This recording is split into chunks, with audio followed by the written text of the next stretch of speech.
பிராமணர்கள் இங்க ராமராஜ்யம் என்ற அனார்கியை கொண்டு வரதுக்காக திரும்ப முயற்சி எடுத்துட்டே தான் இருப்பாங்க.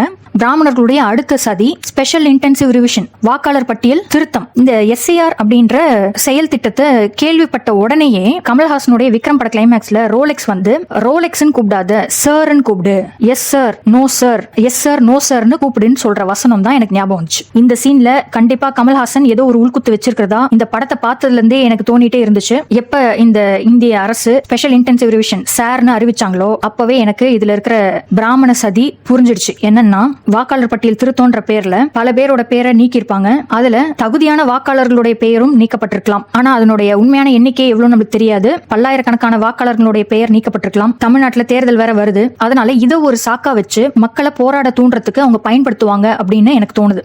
எலெக்ஷன் தேதி நெருங்க ஒவ்வொரு நடிகரா வந்து சொல்லுவாங்க, ஓட்டு போடுறது உங்கள் உரிமை, உங்கள் கடமை, ஜனநாயகம் நம் நாட்டின் பெருமை அப்படின்லாம் ஒருத்தனா வந்து அறிவுரை சொல்லுவானுங்க டிவில. ஆனா அதெல்லாமே போய் தான். ஏன்னா நம்ம ஓட்டு போட்டெல்லாம் அரசாங்கங்கள் தேர்ந்தெடுக்கப்படல. பிராமணர்கள் அவங்களோட ஏஜென்ட்டை இறக்குவாங்க.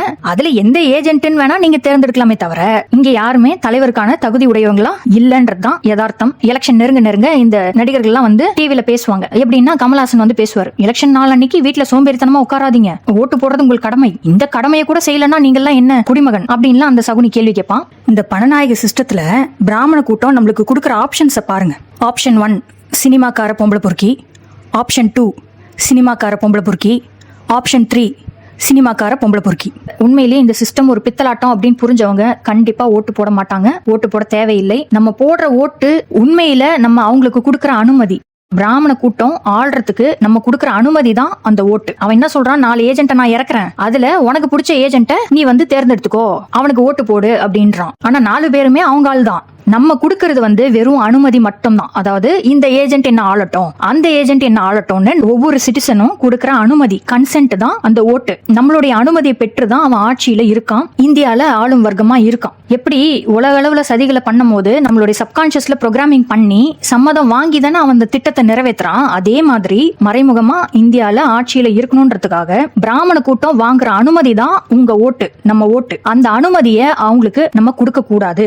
சொல்ல போனா மாஸ் பாய்காட் ஆஃப் எலெக்ஷன் பண்ணாதான் பிராமண கூட்டத்துக்கு மக்கள் மேல பயமே வரும். ஆனா அதெல்லாம் நடக்காத காரியம். ஏன்னா மக்களை நல்லா மூல செலவு செஞ்சு வச்சிருக்காங்க.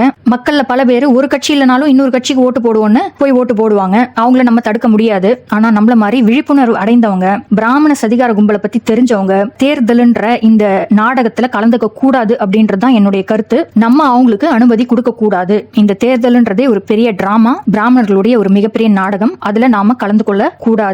கலந்து கொள்றது மூலமா நம்மளுடைய சப்கான்சியஸ் அனுமதியை அவங்களுக்கு கொடுக்கறோம். அதை இதோட நிறுத்தணும்னு நான் கேட்டுக்கிறேன்.